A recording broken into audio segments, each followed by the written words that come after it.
Does making money online with AI actually work, or is it just another trend people are hyping up? If you've been on YouTube or social media, you've probably seen a lot of videos saying, "Make money with AI, passive income with AI." But what they don't explain is how it actually works in real life. So let's break it down honestly. AI is powerful. It can write content, generate ideas, even speed up work. For example, tools like Chat can help you create things in seconds that used to take hours.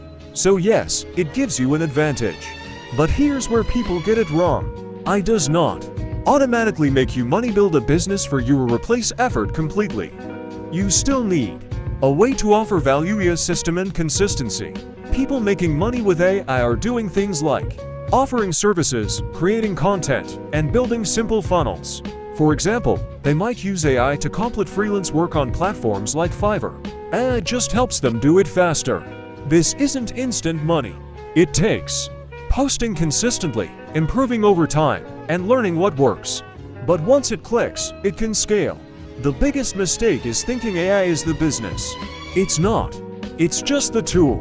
If you want a real step-by-step system using AI the right way, I put everything into a free guide. It's linked in the description.